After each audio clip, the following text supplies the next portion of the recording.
Welcome to the Previously Rockhounding podcast, where we explore the world of lapidary and rockhounding of yesteryear through the lens of vintage issues of Rock and Gem magazine. This is episode 2, and we're looking at Rock and Gem magazine from July 1975. We certainly are. Well, any interesting takeaways after reading it? Nothing. There wasn't like one takeaway. I mean, there was a lot of different stuff in this issue. I have one kind of overarching takeaway from reading this and the previous issue, and that's really how not many things seem that new. You know, a lot of stuff has started to seem very similar to things that I see today. So that's just kind of my little takeaway from 2 issues. And we'll probably be getting into that here, but yeah, that's just kind of my gut feeling so far. I know during episode 0, we were like, oh, it'll be interesting to see how much of these things have changed, and some of it has definitely changed, but there's a fair number of similarities. No, like the fads have changed for sure. I agree. Yeah, like some of the jewelry definitely has changed. And yeah, like some of the fads. I mean, in episode 1, we talked about, was it shell necklaces that they were talking about in there? And like, when was the last time you saw somebody with a shell necklace? Okay, those were popular in the 70s, but then they like came back in the 90s, didn't they? Are we on the verge of a comeback? Yeah, so like we might be. Shell. But yeah, I mean, so I read through this, and I thought some of the ads were particularly interesting, which I wasn't expecting that going into reading these. Like, there's some interesting little tidbits to glean from this. One that I thought was interesting was Tech Mine Exploration and Gem Inc. had an ad saying that they now have all the sales rights to the mineral and copper specimens coming out of the Butte copper mine in Montana. I didn't catch that. Yeah, so if you watch the YouTube channel, we spent some time in Montana last summer 2021, and we went through Butte. And Butte has like a super long mining history. And we saw like the Berkey pit, and we camped up at Homestake Pass. Well, in that mine, there's beautiful specimens came out of there. So I guess they ran. Is that the mine that's in the town, basically? There's a bunch of different mines. Oh. They didn't say which one, but like they made it sound like they have like exclusive rights to all of them. So I'm not exactly sure if there's one primary mine that was producing the specimens, but I thought that was kind of cool that. What was it producing? I thought they were like getting like silver and not rockhound, gem, lapidary things of interest. I think they were getting into some copper there. I mean, generally any type of precious metal mine, like silver, gold, whatever, there's very few of those. Usually the silver mines, they're all in North Idaho. I think in Butte, they were going after copper, and silver and gold are like a byproduct of the copper mine. But they were getting into like wire copper and like beautiful copper specimens. So this company somehow got like the exclusive deal, and they're advertising their store, and you can just like go in there and buy specimens from the mine, which makes me wonder if next time we go through Butte, if there's a rock shop, do they sell any specimens from the mines there? Also, I wonder if any of these specimens ended up at that museum at the college that was closed when we went through. I thought like that would be really cool to see some of that type of stuff. Yeah. I didn't catch that. I didn't notice the ads as much. I thought they were kind of the same as last time, so I didn't really note anything new. I did like a couple of them. I liked one ad, and it was like it said greatest display idea ever, and it was like all caps, and it was like clear plastic unbreakable jars. And I thought it was funny that, but the jars like would snap into like pegboard, and they're like no more like rifling through coffee cans. Nice clear plastic jars. I saw that one too. I thought it was And funny. here we take our clear plastic jars. I know, it was the greatest display idea ever because it stood the test of time. There's two more. I have two more ads that I wanted to mention. There's an ad from Highland Park, and there's an ad from Beacon Star selling machines that came with metal cabinets for them, right? So, like, imagine like a stand, almost like a piece of like a metal cabinet that your machine came on, and that's not really a thing like it used to be. I mean, Like, where they think you don't have your own you don't have a bench. table? Yeah, like you don't have a bench or anything, and that's not really a thing you see a whole lot in the world of machines. Not just in lapidary, but like woodworking, stuff like that. I mean, I think some big heavy metal lathes will come with their own like stand that has like drawers and stuff. But I thought that was kind of interesting. That's kind of like a throwback to a time that we no longer have. It's just like the thing that was customary at that time. You bought a machine and it came with a stand. So I thought that was kind of cool to see. Also, the Gemological Institute of America. I did write something down. I did note that, but the Gemological Institute of America, they had an ad for fascinating home study course on colored stones. Yeah. And the ad says that we could write them for a 20-page catalog on the course. I researched them. They still exist. I have their current address. Should we write them and get them to respond with their free 20-page ad? Well, like we could. I'm guessing they have a fancier thing they would send you now. Well, I also researched them.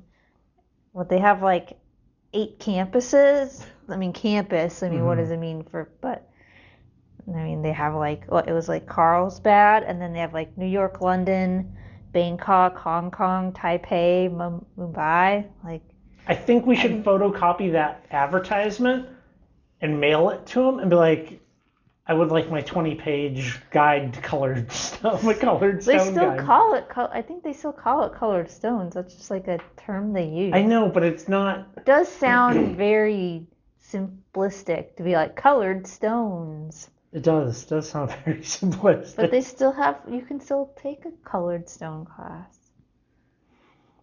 I mean, I get it. Like $2,000. they're really referring to like faceted, clear gems like sapphires and all of that, which isn't really our world. So maybe it's not the best thing to laugh at it. But I thought it would be fun. We're gonna do that. Okay, see what happens. I'm sure they have promotional material they will send you. Whoever gets that will be like, what? What is that? And they'll send you their normal promotional material. Well, we can. I will send that tomorrow, and we will update in future podcasts if and when we ever get back our 20-page catalog. The only one that's going to send you back a catalog. So many other ones are like, send $1 for our catalog, or like free catalog, and I don't think those probably would turn out. Like the address doesn't even exist anymore. Yeah. Did you have any other ads that you thought were neat? No, I did look up the Gemological Institute too, and I was trying to find what you get when you take those classes. I don't think it's a real. You don't get. They're very like self.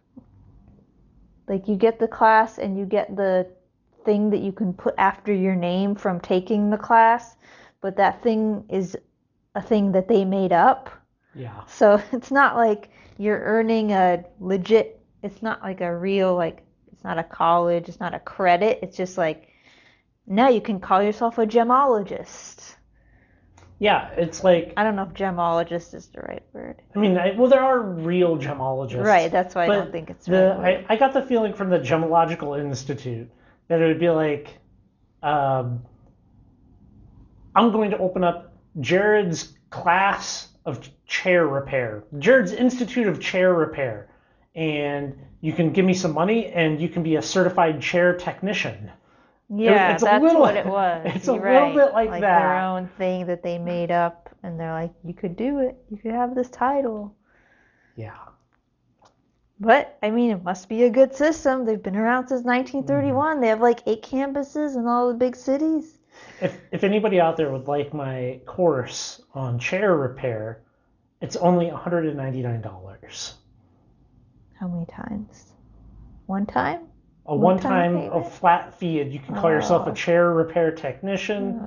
We'll teach you glue, nails, and screws. Yeah, I think the gemological one, it was like you will learn with real gems, some of which you can keep. Like what? How many did they send out to people who were like, yeah, you sent me like a diamond to look at? I mean, I'm sure they didn't send diamonds, but you sent me this like gem. I'm not sending that back. Yeah. Paid a bunch of money studying at home. I need it. Yeah, I thought most of the ads were pretty much the same, so I didn't really take too much note. I did look at this one thing that we didn't mention last time that they have in every issue is the show dates. Mm-hmm. And I thought it was interesting seeing all the shows. It seemed like a lot of littler cities had shows. Like they had one for Jackpot, Nevada. And you're like, how did they? I mean, I know there is rockhounding around Jackpot, but it just seems like the tiniest little town to have a rock show. I kind of get the feeling that like the 70s and going into the 80s was kind of like a little bit of like a golden period for rockhounding. Yeah, most of them were like first annual. Although the oldest one I saw was Billings. It was their 35th show. So like they started in 1940, but it was the Northwest Federation of Clubs or whatever show. So, but I thought that was the oldest one. They also had Omaha, Nebraska, the 20th cool. show. It's like I don't think of Omaha as Nebraska as having rocks, a lot of rocks. But I mean, I really know nothing of rockhounding Nebraska or their geology. But it was also just a way to buy rocks. I mean, Yeah. it's not like you don't have to have rockhounding to have a rock show. But Very true. yeah, that was one column. What was the columns that you noted? I liked the frantic fumbler column. Yeah. So in this one in July 1975, I guess back in the May issue of 1975, they said that Mineral Digest magazine, which was more of like an annual publication at the time, died. Like they went out of business. They printed this in a magazine, and pretty much the reason they said it died was a rumor, and they tried to call them, and when the phone number was different or disconnected, they're like, "Yep, that company's gone." And they published printed it. it. Yeah, they published that like Mineral Digest had died, and they had it. They were still very much so alive, and they actually published an additional issue in 1976. So I looked into this a little bit, and they actually seemed pretty good. There's 8 of them, so it's kind of, I don't want to say it's a magazine, but it's a little magazine-ish. It's like a annual publication that they ran from, I think they may have skipped a year or two. I think they started it in 68 and ran it to 1976. And it was just like a kind of a thick magazine, thin book on minerals that were like what was happening in the mineral world. But I thought it was interesting that I tried to call. Yeah, they published a thing and they're like, "Oh yeah, this company, they're dead. Good. Oh well." We called them, they didn't answer. No phone. My phone was off the hook. Yeah. What else would you do though? I don't know. That's your only option. It seems wild to publish that like this company doesn't exist. Yeah. They're done printing. That was your research. I made a phone call. Yeah. I don't know. Yeah. I thought that was slightly amusing that that's Yeah, they're like trying to backpedal. They're like, my bad. they literally Yeah. wrote an apology. I read it. Yeah. So I thought that was kind of funny. Yeah. I don't find the columns. I guess I haven't gotten a feel for the columns, like what they're about really. I mean, there's obvious one at the end that's about like it's like shop talk, and then I think there's a Tumblr one or a gear. There's like what's new and They call it the equipment. glory hole. No, that's a different one. Oh. Well, anyway, yeah, I don't have a feel for what each column is about. Like that one you said, the frantic whatever fumbler. Mm-hmm. That one seems like it lives up to its name, where it's just like random stuff, kind of frantic feeling. Yeah, then there's like the glory hole, which is like the first one. I don't.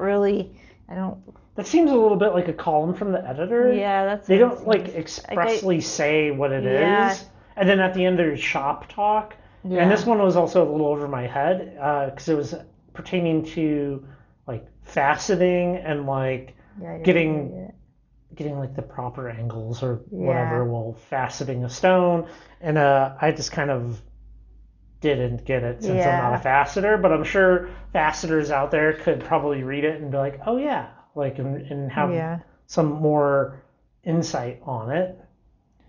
I guess there was one thing from, I can't remember which, I think it was from like one of the columns when they were talking about, it was it the, I don't know, one of them, and they're saying like, oh, there's a lot of books out there, but there's not a lot of books about selling your stuff. Yeah. And then they're like, here's this book that's going to fill that hole about like, the book's called Selling Your Handicraft, because they're like, oh, there's going to come a time when you've given gifts as much as you can of your stuff you make. Everyone you know has one of the thing you make, and now you have a bunch. Either you're throwing them away, putting them in a pile, or you're selling them. So the obvious answer is to sell them. And they're like, oh, here's this book.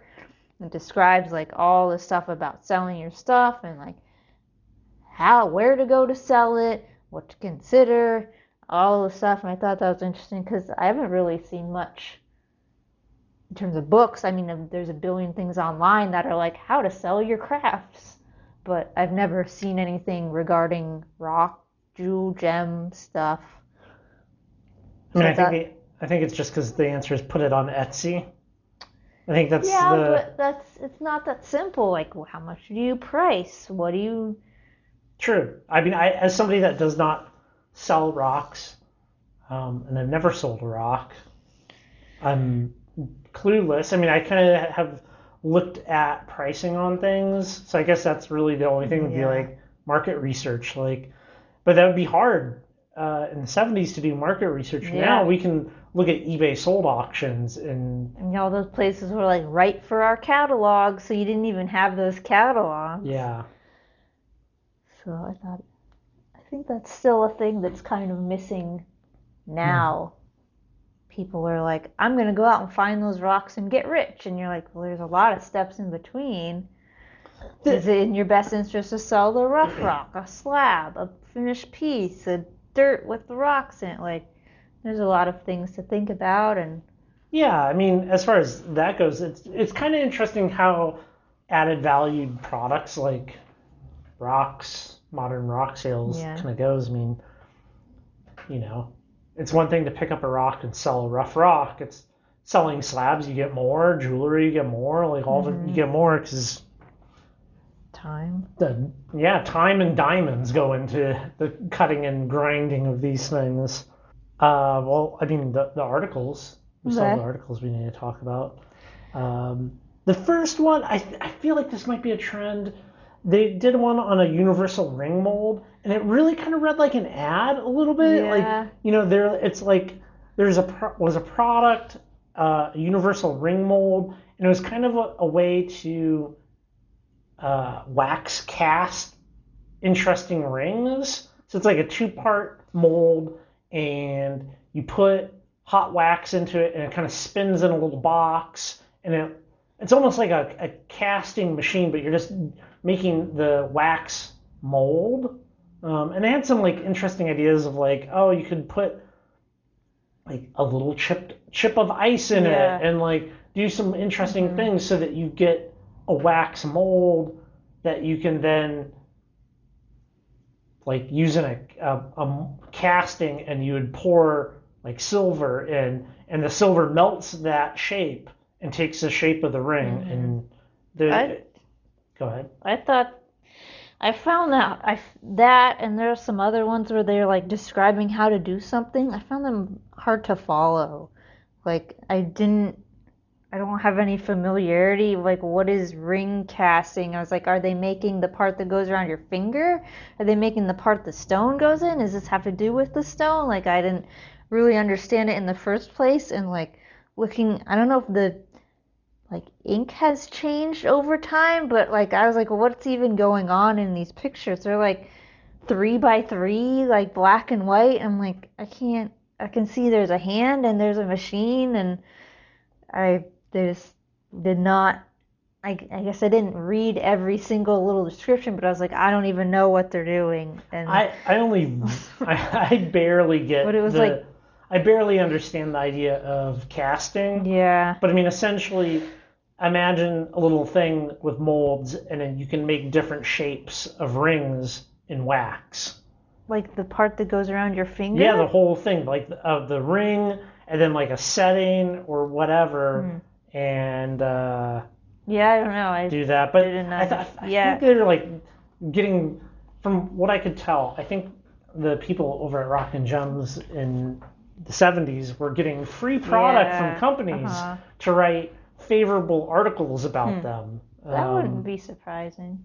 Yeah, I mean, nothing's I mean, changed. it is like the very first thing in both magazines. It's like, here's this product and 10 steps on how to use it.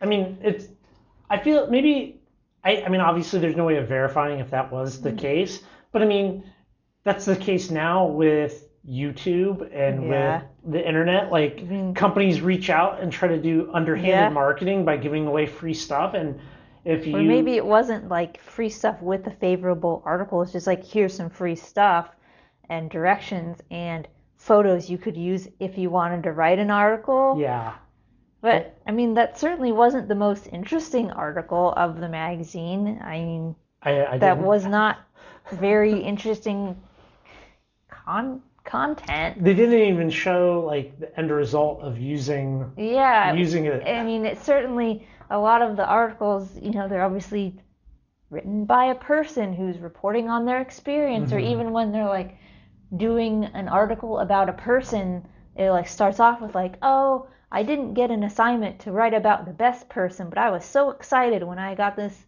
job to write an article about this guy. So it's like you very much like hear the voice of the author, but those where they're just like, hey, here's this product where you can do a ring cast in 10 easy steps. Step 1, do the thing. And you're like, okay.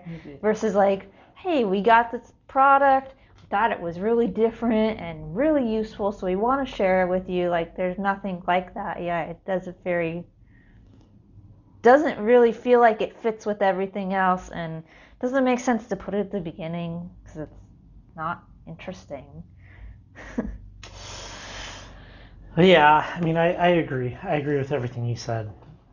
Next up, I mean, we have the Texas Gemstone Trail. Yeah, I thought that article was really 118, interesting. The 118 is referring to a highway. Yeah, I looked it up. Oh. I looked it For up those on a that map. didn't look it up. I mean, they just called it Gem Trail 118. Yeah. What is the highway from? It goes from somewhere down to Mexico. Yeah, it's in West Texas. Yeah.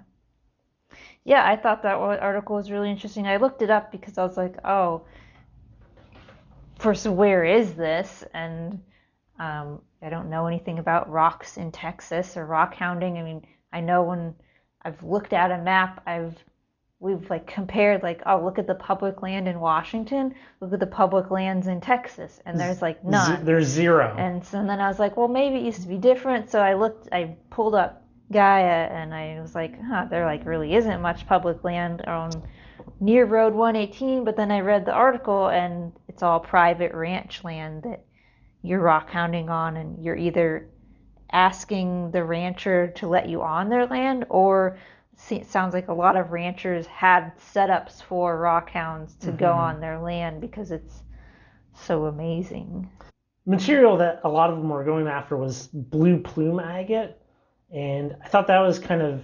I went and looked up what some of the agate and opals were that came out from there. I mean, it's definitely very beautiful material. I like that in that article they gave like very exacting directions. Yeah. There was a great map. Like it's exactly what I would like to see out of modern rockhound books, but they fail. It was different with that one and the article, the both art that were promised on the front, like Texas to Thunder Bay. It was very different than the Thunder Bay article, which we will get into. But yeah, they weren't like. And then we found this one, and we dug out this 3-pound piece of agate, and it was gleaming. Like they weren't describing what they got. They didn't talk about actually getting any rock either. They were just like, oh, you go here. Don't forget to go to the courthouse and check the property records. Oh, like pull into the gas station and ask, and they'll point you in the right direction. And they weren't, it was very clear on where to go and what to do, and not just like a description of all the amazing, crazy, wild finds. One thing they said was they recommended going into a rock shop and asking about different things. And they said that the rock shop had all kinds of different rocks from West Texas and Old Mexico. And I thought that was interesting. I don't think anybody refers to like that area of the country as Old Mexico anymore. It's just kind of like how language changes is kind of interesting, I think. And it's one thing that has not changed at all that they even mentioned in this article is like a chamber of commerce giving out advice on where to go rock hounding. Now, I know some people might be surprised by this, but like a chamber of commerce or like a tourist board for a town, they'll sometimes produce maps and like little pamphlets. And in that article, they mentioned the Alpine Chamber of Commerce, and they put out a little guide to the area, and it was Davis Mountains Resort Hunters, Campers, and Rockhounds Guide to West Texas. And I guess that had a lot of contact info in it for the ranches, because I went and tried to find it, and I found mention of it, but not an actual copy of it. But I guess in it was like, oh, you want to get the red plume agate? Like, contact this rancher. Oh, you want to go here? Contact this ranch. Like, and it was kind of how to get a hold of them since... Yeah, I mean, that was that's what they described in the article. That was, you don't just drive. It's not like our trips where we drive out and we're like, okay, we crossed the border into public land. We've looked up the rules for this specific place and pick up anywhere. Yeah. It was like, contact this person. I noticed in that article they were like, oh, like, don't ask this guy because they're just going to tell you no. And they're like, yeah, hospitality has changed. And I was like, you're like, I wonder what that route is like now. I know, I want to know. Can you contact a rancher and be like, hey, you have great agate on your land? They're going to be like, yeah, come on down, come on, camp. Like, I mean, I would say it probably depends if it's a person or not, because a lot of ranches... Yeah, a lot of them, well, when I looked at the land ownership, obviously a lot of them were like huge tracts of land owned by like something LLC, wasn't somebody's name. Well, yeah, I mean, just because it has an LLC doesn't... Yeah, but my point being, like, corporate ranching, corporate farms, they're not going to let you on. Yeah. But if it's like Larry's farm, like Mick's ranch, like, yeah, maybe, I don't really... I would be interested to hear from anybody in West Texas, and what's Highway 118 like? Does it continue? I mean, what is it? look like if you just kept going into Mexico? Is there still cool rock? Yes. Because, I mean, Mexico is known for its agate. Mm-hmm. Is that in that area of Mexico? Usually people talk about, like, the crazy lace agate and different lace agates from Mexico. I'm not exactly sure of the exact location of those, but I did do a bunch of research at one point, moderate amount of research on what it would look like to do a Baja trip and the types of rocks and minerals that you can get in Baja. And there's so much cool material in Baja. We just need to drive to Baja. I think there's a lot. There's a lot to it, but Mexico. My understanding of Mexico is they don't exactly have a lot of public lands. A lot of that stuff is like the good stuff is it's mines. It's owned mines. Well, I don't know. Why didn't they just continue on to Mexico? Because I think they mentioned that like stuff is good all. They're like all the way down to this city, and I don't know what city they're talking about, but it was in Mexico. Yeah. Because in the other rockhounding like trip article, they went to Canada. They did. And they went to Thunder Bay for amethyst. It was a very different article. It was like, oh, we found these huge crystals, and then there was this slab, and it was this size, and then there was a wall with crystals. So the Thunder Bay amethyst mines, that's what that's about. Okay, yes. So Thunder Bay, that's up by Ontario in Canada, and it's known for its giant amethyst. Even today, like people... Yeah, you can still go there. Yeah. So they're a little off in they gave a size of the deposit, and they're like 30 miles by 150 miles, and now it's actually a lot bigger than that. There's been like additional things found in the past like 45 years. Yeah. So other than that, you can still go up there and get like huge amethyst. I know Crystal Collector, he's gone up to Thunder Bay. There's a couple of people on YouTube that have channels showing some of their amethyst finds. It's pretty stuff. I thought I did do a conversion on the price, and they said it was 25 cents a pound for what you dig back then. And I don't think the same mine is open now as the one they mentioned, but one in the area now charges $4 a pound for what you get. And 25 cents adjusted for inflation is $1.32. Mm-hmm. So certainly the price has gone up by a significant amount, but $4 a pound is still not crazy. Yeah.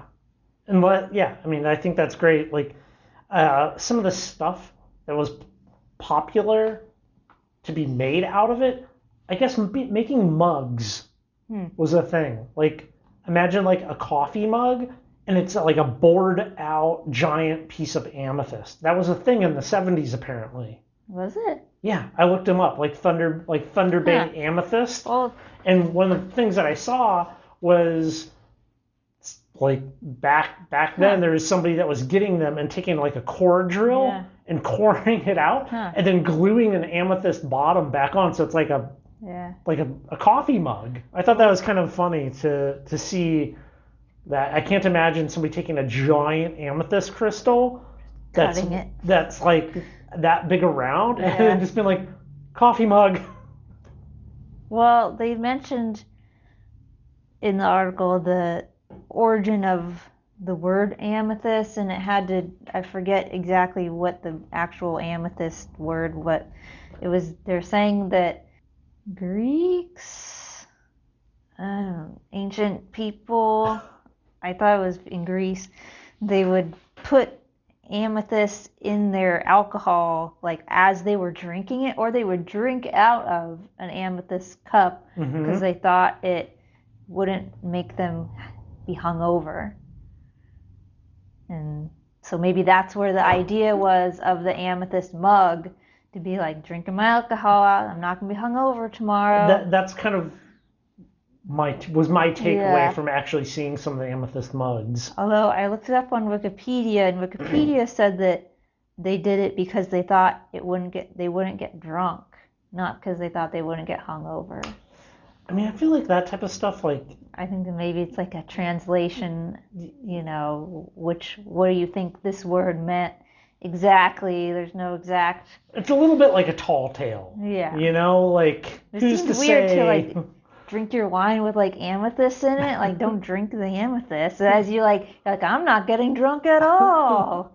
Like, how many people just Because like you're like, swallowed a yeah, you're crystal? choking on a crystal. That's why you're not drinking anymore. Um, yeah, like I thought that was a pretty good article. They did talk more about some of the different geology of the area, which was kind of neat. And it seemed like you could read that and use some of the information that they talked about in it to go find some of your own spots. It wasn't just like turn by turn directions, like go here, although they had directions to the Yeah. mine, but they made sure to say stuff like, oh, it's 150 miles by 30 miles, like, kind of cluing you in on the potential to go elsewhere as well, which was kind of, I thought was good. I thought it was impressive that they were like, oh, I had a 3-day weekend, so I decided to head over. It's only a 16-hour drive. And they're like, if we drove through the night, we would get there and we would have a day and a half to collect. And then I was like, that's really so ambitious to be like 3-day weekend, 16-hour drive. Here we go, drive all night.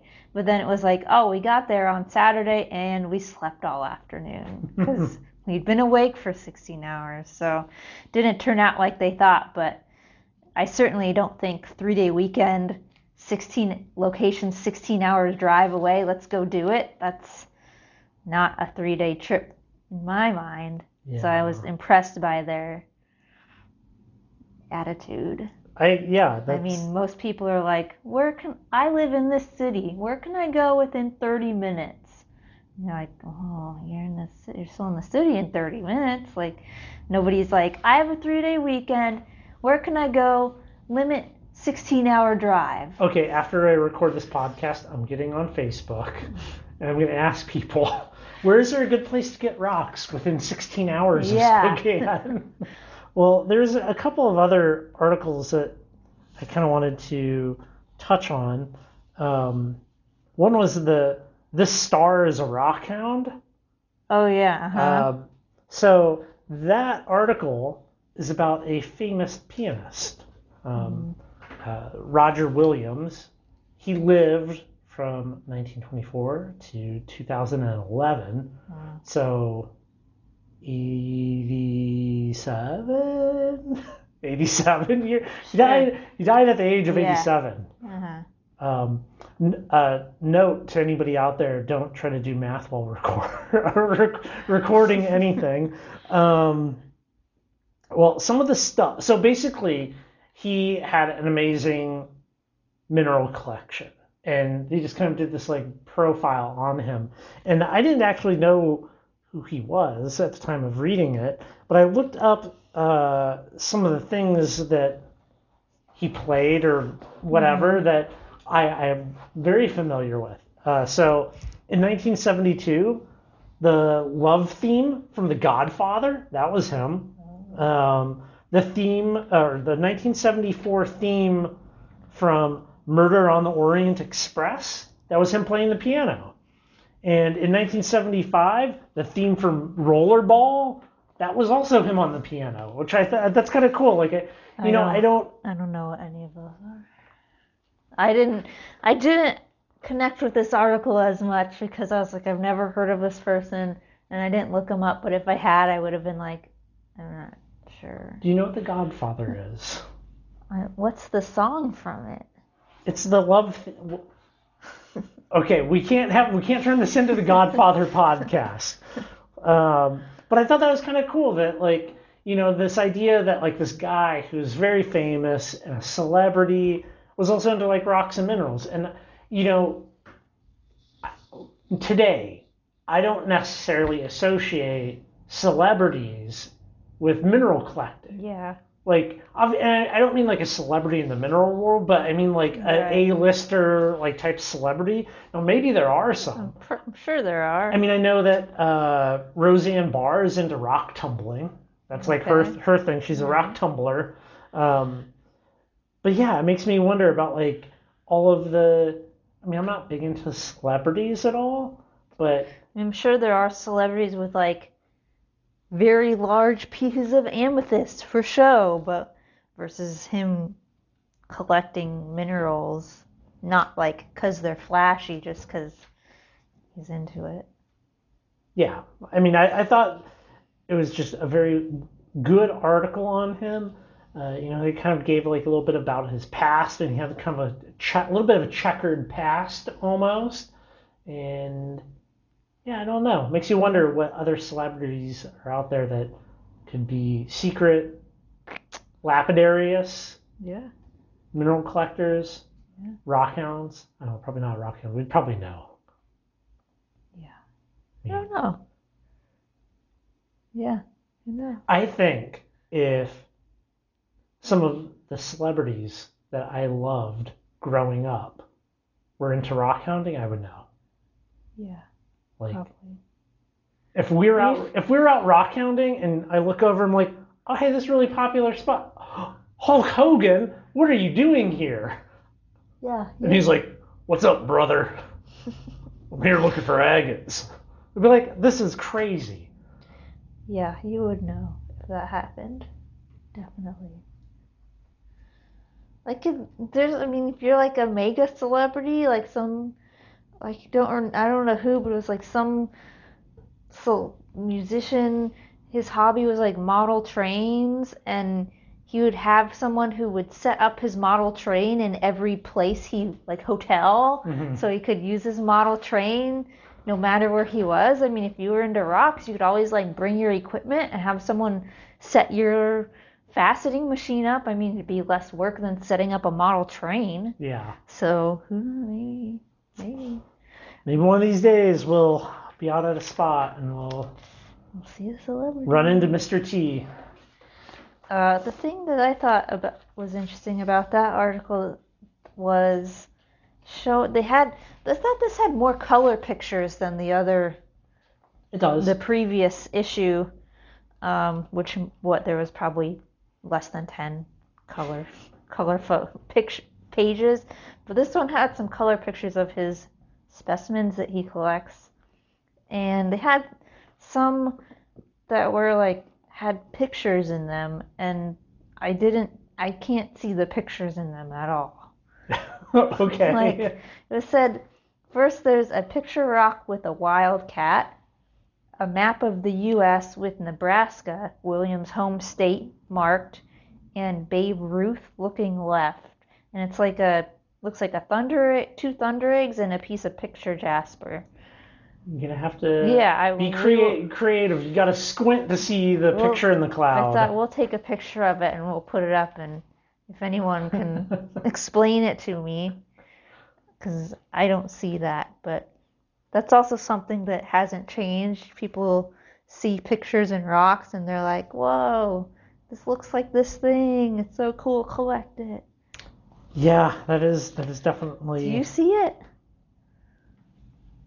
It's a thunder egg. We'll look at it. We'll look at it after the podcast. It's just like a thunder egg, and they're like, it's America with Nebraska marked, and it's just like a thunder egg with a round blue. I don't get it. I didn't get it. That was what I thought about that article. There was also a very short field trip report, and that's the Brenda Jasper. Oh yeah. So the Brenda Arizona. Jasper. It's not something that I was really familiar with, but it's basically just really red jasper. Like, is it? Because that was one that didn't have color pictures, and they did not say what color it is. Yeah, I looked it up. You can buy Brenda Jasper on eBay. Yeah, so no, they said it is nice. It is a nice red jasper. They called it wonderfully colored, but they never said what color. It could have been brown, and you're looking at a black and white picture. You gotta say what color. I guess they assume you're familiar with it. I guess. I do think that the Brenda Jasper has been that spot that they mentioned is a little probably tapped out. They mentioned it being like kind of tapped out. Yeah, they're like, you gotta get an hour away from the road. I'm sure there's still like people actively. It's right outside Quartzsite. Yeah. Yeah, so I mean, tons of people into rocks going near it. So. Yeah. And I mean, the reality is like I think it's a huge deposit out there, Yeah. and if you have like a UTV and you just want to like mob out into the Yeah, there desert. wasn't like roads much when I Yeah. looked it up now. Even their map the roads didn't match roads that exist now. Yeah. But I mean, if you just want to like But it was a very good, I mean, if we were going to quartzite, I would stop by there, and it gave you all the information in the article. There's a little map. They're like, drive this many 0.7 miles. Can we like? But they didn't tell me what it looks like. In the article, there's a photo of their VW bus parked there, and it has. And we could park the Super in the exact same position, recreate the photo. Next time we're in quartzite. We gotta go there for there to be a next time. Let's see, what else did we have here? So there was an article, iron everywhere. Now, I would say it's basically like a primer on different rocks and minerals containing iron, and I wouldn't say it was well written. I would say it was semi-acceptable. I thought it was acceptable for a magazine. Trying to cover all the different things. It's a big topic. Yeah, it would be like the article is basalt, and you're like, cool. I will get back to you when I finish this 2,000-page book. You know, like to try to cover it in that short of a space is just, it's almost impossible. It was a three-parter, and this was part 3. Yeah.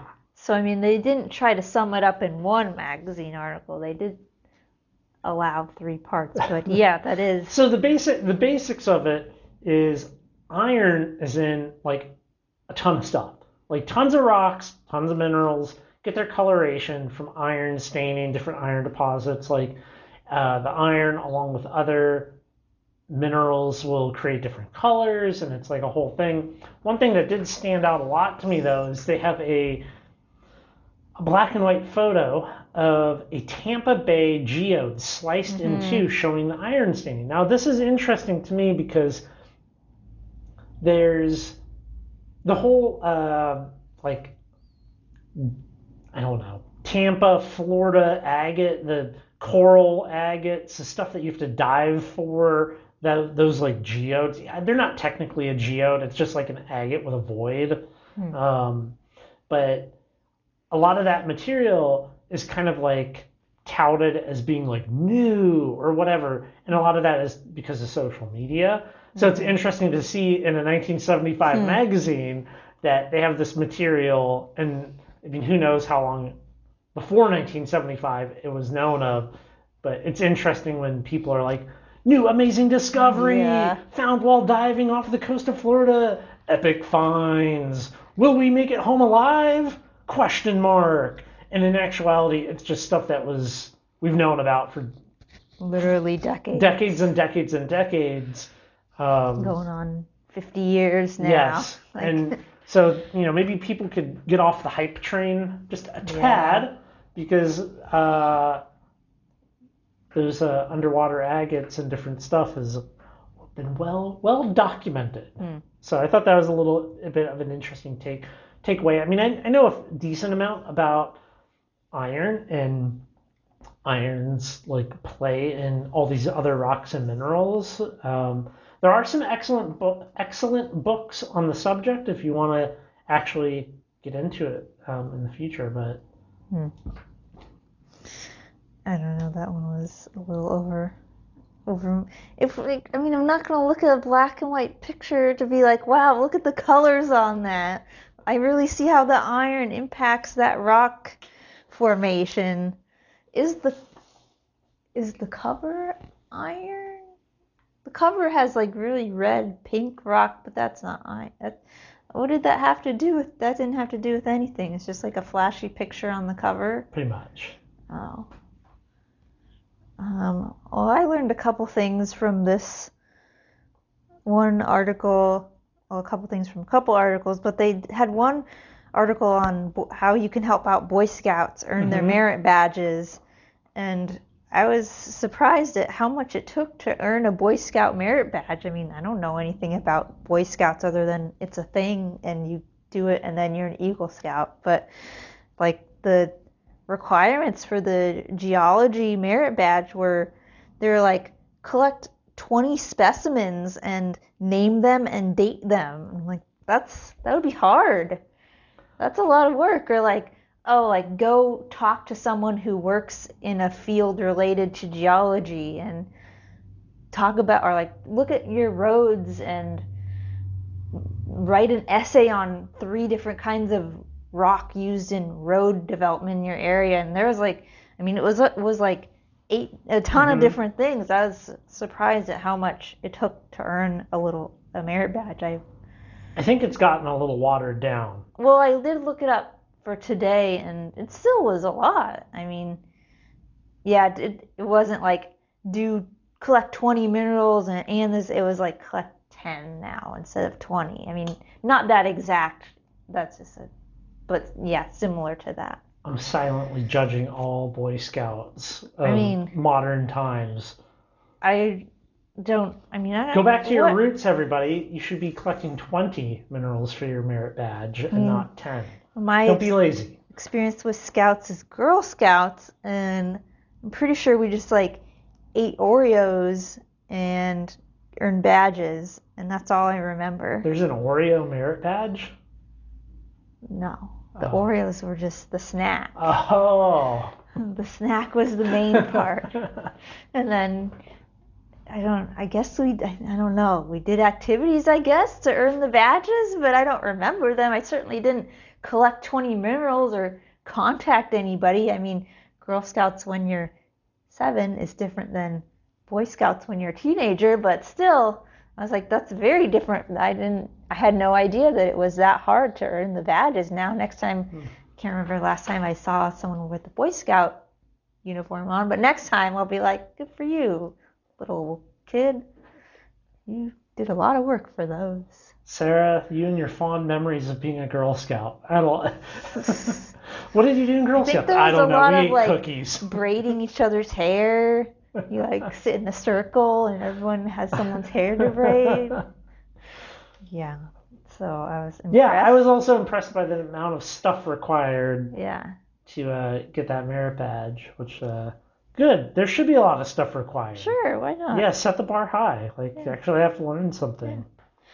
One of the articles, tumbling tricks. So I read that whole article, and although I don't have a rock tumbler anymore, it was kind of like a basic description. I mean, in the article, it was like, get your tumbler, get your rocks, put the grit in, check it after a week. Some stuff you need the little pellets. Maybe you don't want pellets. You want to use something else to make it softer. But it was like, this is all the information you'll need. Go out and tumble. If I could, I would write the editor and be like, bad rock tumbling advice. Terrible. Terrible rock tumbling advice. First off, like, you need, like, the whole advice of one grit, 1 week. Like, I could slap those words out of someone's mouth. Like, no.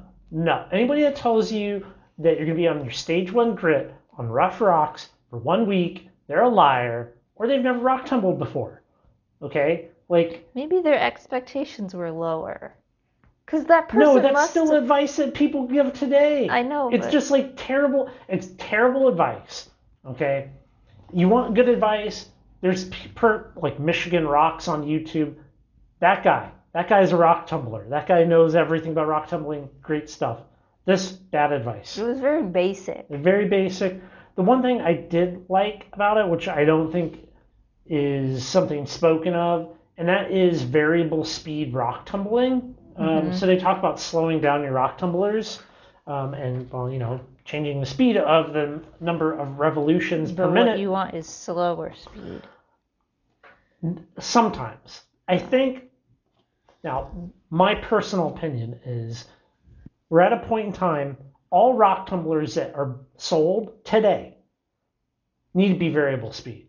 The fact that they're not shows that these companies are stupid and they don't know what they're doing. Because do people who do really like win rock tumbling competitions? Do they do variable speed? Everybody I know that is really good at rock tumbling, they do variable speed rotary tumbling with vibratory finishing. And that's the way you get like a flawless stone. Because the reality is, if you have like a lower tone tumbler and it's rotating at 33 RPM, well, that might be good for some things, but it's not going to be good for everything. Yeah. So like having like I believe it's called a potentiometer to change the speed of your tumbler, like build it in. Stop being like lazy. Potentiometers, they're like $3. You can change the speed of a motor. I don't know. I mean, is rock tumbling, they want you to think it's easy. I mean, it's like the thing marketed to kids. That's also a mistake. That I know, gets under my skin. I agree that's a mistake, but I mean, maybe they don't want it to seem complicated. That's why they're like, one speed, each grit is 1 week, simple. I mean, the article was like, it's simple. You've read this article, now you can go tumble rocks. Which, I mean, that was not our experience with tumbling rocks. It was much more complicated than that and very more variable, and you can't just say 1 week, 1 grit, whatever. Yeah, rock tumbling is an activity for adults that have a lot of patience, that enjoy cleaning things and like max level cleanliness so you're not cross-contaminating your stages. Like, it is not an easy kid-friendly activity. Disrespectful to rock tumbling enthusiasts to be like, you've read an article, now you can go do it. You'd never be like, here's an article about faceting, go facet a ring. It's much more complicated than that. You have to do a whole bunch to do it well. One thing in that article, I don't know if it was a typo or not, but they were talking about the obsidian, tumbling obsidian. I think they're like the points, the edges of the obsidian will like hit the other obsidian and like chip it. And they called it the nerds. They're like the nerds of the obsidian. Yeah. Like NURDS. And I looked it up and every dictionary is like, oh, it's another spelling of nerds. NERDS. Yeah, I don't know. So I don't know if that was. I noticed some typos in this issue, so I don't know if what I was like, what would that be a typo of? The nerds of it. It's like, what?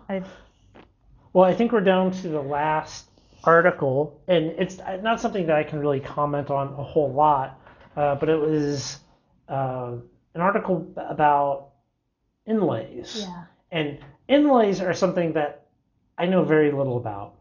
But I saw my first really nice inlays at the rock show in Lewiston, Idaho.